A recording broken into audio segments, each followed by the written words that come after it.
He only asked for a favor that would last one afternoon, but it ended up rewriting the rest of his life.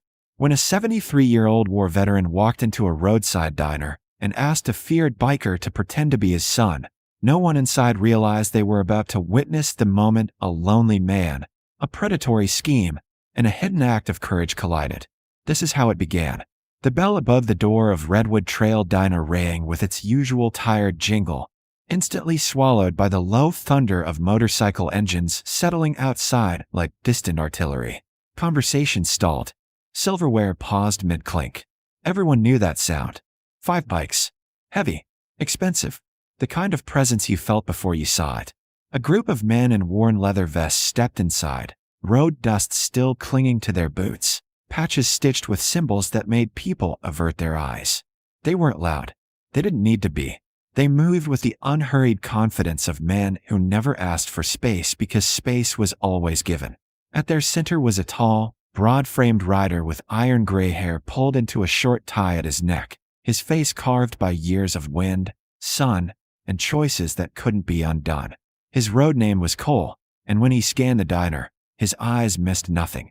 They took the corner booth as they always did, vinyl groaning under their weight. Coffee black. Burgers. No onions. The routine never changed. Lena, the waitress, grabbed menus out of habit more than necessity. She'd served them dozens of times. They tipped well, spoke little, never caused trouble. But today, the tension in the room didn't come from the bikers. It came from the small man rising slowly from the booth near the window. Walter Hayes, 73 years old, retired infantry sergeant, walked with the careful precision of someone whose knees had seen too much cold and whose spine carried memories heavier than age alone. He came every Thursday at noon. Soup, toast, tea with lemon. He usually smiled, usually asked Lena how her daughter was doing in school. Today his hands shook so badly the spoon rattled against the saucer. His eyes were pale, alert, and afraid in a way Lena recognized instantly. Fear with a deadline. She watched as Walter adjusted the brim of his old service cap, took a breath that barely steadied him, and began crossing the diner. Not toward the door, not toward the restroom, but straight toward the biker's booth. Silence spread outward like a held breath. One of the bikers looked up, another stiffened, a third leaned back slightly, reading the room. Cole didn't move. Walter stopped at the edge of the table, clutching a worn manila envelope to his chest like a shield.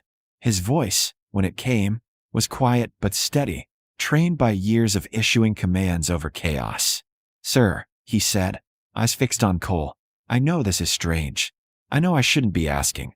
Cole waited. Walter swallowed. "My nephew is meeting me here in about 15 minutes. He's bringing papers. Legal ones." The word papers landed heavy, carrying weight no one else could quite see yet. "I was told it would be quick. Just signatures. But I've learned it isn't what he says it is." His fingers tightened on the envelope. "I don't have anyone with me today." A pause. A breath. Then the question that seemed to tilt the room on its axis. "Would you, just for today, pretend to be my son?" Lena felt her chest seize. One biker snorted reflexively, then stopped when Cole lifted a hand without looking at him. Cole studied Walter's face, not like a threat assessing weakness, but like a man measuring truth. He saw the posture of someone who'd stood at attention too many times, the eyes of someone who'd once trusted systems that later forgot him. The seconds stretched thick and uncomfortable. Around them, customers waited for the expected outcome, the rejection, the laugh, the dismissal. What they didn't know was what Lena knew. She'd overheard the nephew the week before, his voice low and practiced, speaking not of care, but of control. She'd heard the phrase, medical confirmation, the words, power of attorney, the casual way a life could be signed away between bites of pie. She moved without thinking, refilling coffee no one asked for, her body placing itself between the booth and the rest of the diner as she leaned in close enough to murmur to Cole, "They're trying to take everything he has." I heard them. Cole's jaw tightened almost imperceptibly. He looked back at Walter, who stood there braced for humiliation, shoulders squared like a man awaiting orders he already knew might never come. Cole slid out of the booth, the leather creaking, and gestured to the empty seat beside him. "Sit down, Dad," he said calmly, his voice carrying just far enough to be heard. "You look like you've been standing too long." Walter's breath hitched. His knees nearly buckled as he sat. one of the bikers studying him with a gentleness that didn't match his size. Cole draped an arm around Walter's shoulders, not possessive, not performative, but protective in a way that felt practiced, instinctive. "We were just waiting for you," Cole added, louder now. "Family lunch."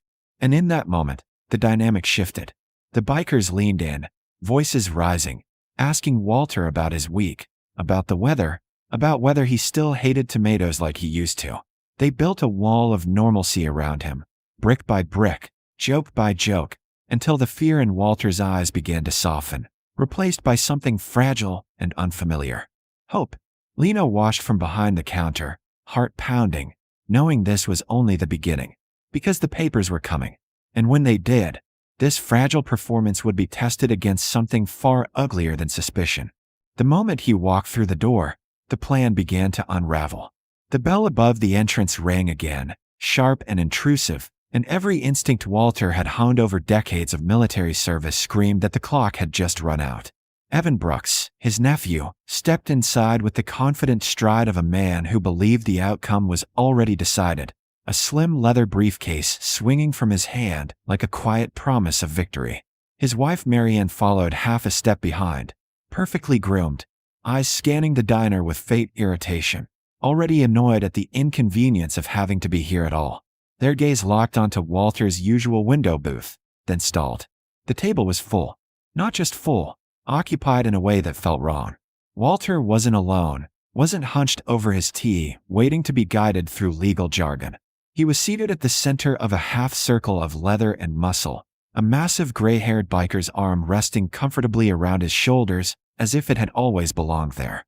Evan slowed, confusion flashing across his face before hardening into disbelief, then irritation. He straightened his jacket, smoothed his tie, and walked forward, rehearsed smile snapping into place. "Uncle Walt," he said too brightly, stopping at the edge of the booth. "I thought we agreed this would be quick." Cole didn't look up right away. He took a long sip of his coffee, set the mug down with deliberate care, and only then raised his eyes to Evan, measuring him in a way that made Marianne shift uncomfortably. "We're having lunch," Cole said evenly. "You're interrupting family time." Evan let out a short, humorless laugh. "Family?" His eyes flicked to Walter. "Uncle, what's going on? Who is this?" Before Walter could answer, Cole spoke again, voice calm but anchored with something immovable beneath it. "I'm his son." The words landed like a dropped plate. Evan's smile faltered. "That's not funny," he snapped. "He doesn't have a son." Cole leaned forward just enough for the booth to creak. "Careful," he said quietly. "That's a strange thing to say about someone's father." Around them, the other bikers shifted, not aggressively, just enough to remind Evan that he was suddenly very outnumbered. Walter felt something inside him straighten, a spine that had been bent by months of pressure slowly aligning again. "Evan," he said, surprising himself with the steadiness of his own voice, "I'm not signing anything today." Marianne's patience cracked. She opened the briefcase and produced a thick folder, her manicured fingers gripping it like leverage. "This is for your benefit," she insisted. "Doctors agree. This will make things easier." Cole extended his hand, palm up. "Let me see the papers." It wasn't a request. Evan hesitated, calculating, eyes darting from Cole to the men surrounding him, weighing confidence against survival. Finally, with a stiff motion, he handed the folder over. Cole didn't open it. He looked at Evan once more, then tore the folder cleanly in half. Gasps rippled through the diner as he tore it again and again, paper ripping loud and final until the documents fell in shredded pieces onto the table like confetti at a funeral. "That's not happening," Cole said, leaning back and wrapping his arm around Walter once more. "Any doctor you bring near him will answer to ours. Any lawyer you call will be speaking to ours. And you." He met Evan's eyes, unblinking. "You're done." Evan's face drained of color. He opened his mouth, then closed it, realizing too late that every ounce of control he thought he had evaporated the moment Walter stopped being alone. Without another word, Evan turned and left, Marianne scrambling after him, the bell above the door ringing in sharp retreat. For several seconds, no one spoke. Then Walter exhaled, a sound that carried months of fear with it, and quietly began to cry, his forehead resting against Cole's shoulder as the diner, one by one, began to applaud. The story should have ended when the papers hit the table in pieces, when Evan and Marion fled beneath the weight of their own unraveling plan, when the bell above the diner door rang one last time behind them like a period at the end of a sentence. But real life doesn't end that neatly, and neither did this. For a long, suspended moment after they were gone, the diner remained wrapped in a fragile silence, as if everyone inside understood they had just witnessed something rare. Not violence, not vengeance, but a line drawn in defense of someone who had almost been erased. The torn scraps of legal documents lay scattered across the booth like fallen leaves, harmless now, stripped of their power. Walter stared at them, his breathing uneven, hands trembling in a way that had nothing to do with age. Months of quiet pressure, of carefully worded conversations and subtle threats disguised as concern, had built a cage around him so slowly he hadn't realized he was trapped until the bars nearly closed. And now, just as suddenly, they were gone. His composure broke without warning. The tears came hard and unrestrained, shoulders shaking as he bowed his head. Cole stiffened at first, visibly uncomfortable with a display of emotion he didn't quite know how to answer. But after a second, he did the only thing that felt right. He wrapped his arm more firmly around Walter's back and held him steady. "You're all right," he said quietly, voice low and certain. "No one's taking anything from you." Around them, the diner came back to life in the gentlest way possible. An elderly man near the counter began to clap, slow and deliberate. A couple in the far booth joined in. Within seconds, the entire room followed, not loudly, not theatrically, but with the kind of respect reserved for someone who had stood their ground after being pushed too far.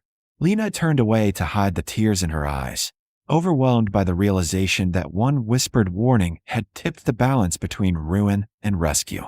When the applause faded, Cole didn't rush Walter. He let him breathe, let him collect himself piece by piece. "You got someone waiting at home?" Cole asked after a while. Walter shook his head faintly. "Just me." Cole nodded once, decision already made. "Then we're not done." Outside, the afternoon sun reflected off chrome and windshields as the bikes fired up again, engines rumbling low like distant thunder, escorting Walter's old sedan back to his small house on Cedar Lane. They didn't crowd him or overwhelm him. They followed, steady, visible, impossible to ignore. Neighbors peeked through curtains as the convoy pulled in. Cole parked, removed his helmet, and walked Walter to the front door, scanning the yard with the quiet vigilance of someone accustomed to protecting territory. Inside, the house was neat but worn, a space carrying the quiet loneliness of someone who had outlived most of his circle. Cole checked the back door lock without comment. Another rider tightened a loose hinge on the gate. No grand speeches, just action. Before leaving, Cole reached into his vest pocket and handed Walter a prepaid phone. "There's one number programmed," he said. "You press it, we answer. Doesn't matter what time." Walter hesitated only long enough to swallow his pride. Then he nodded and slipped it into his shirt pocket, like something fragile and valuable. He didn't call that night, or the next. But 3 days later, when a pipe under his sink burst and water began pooling across the kitchen floor, he stared at the phone for a long minute before pressing the single button. 2 bikes arrived in under 40 minutes. The leak was fixed. The floor dried. No questions asked. After that, the calls came easier. A fallen tree branch after a storm. Groceries when his arthritis flared. A ride to the VA clinic when his truck wouldn't start. Slowly, the visits became less about repairs and more about presence. They started stopping by even when there wasn't a problem to solve. Walter began showing up at their clubhouse with homemade chili and stories he'd never told before, about boot camp in winter, about letters from home, about the silence that follows combat and lingers for years. The men listened, not out of obligation, but because they understood the weight of silence too. Cole found himself stopping at Walter's porch some evenings after long rides, the two of them sitting side by side, without needing to fill the quiet. Neither asked about the other's past. They didn't need to. There was an unspoken agreement that what mattered was now.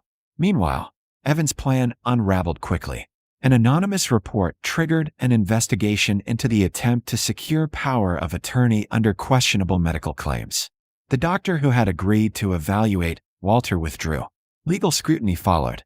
Within months, Evan sold his house and left town, reputation permanently stained. Word of what happened at the diner traveled farther than anyone expected. The Iron Serpent's reputation shifted, not softened, but sharpened with a new edge of respect. People still gave them space. But now there were nods where there used to be suspicion. Years passed. Walter grew slower, thinner, but never isolated again. When he was hospitalized with pneumonia one winter, there was always a biker seated beside his bed, rotating in quiet shifts. Nurses who initially eyed the leather vests warily soon realized no patient had ever been so steadfastly guarded. On an autumn afternoon nearly 5 years after the diner confrontation, Walter and Cole sat on the porch watching the trees burn gold in the fading light. Walter's voice was softer now, breath thinner, but his eyes were clear. "I only asked you to pretend," he said, a faint smile tugging at his lips. "Just for one day." Cole cleared his throat, staring at the horizon. "Guess we're bad at pretending." Walter chuckled weakly. "You gave me more than a signature. You gave me time." Cole didn't answer right away. The other bikes began pulling into the driveway for their weekly dinner, engines echoing across the quiet street. Finally, he squeezed Walter's hand once. "Family shows up," he said simply. And they had. Not for a day, not for a performance, but for the long stretch of ordinary life that followed the crisis. The part most people forget to stay for.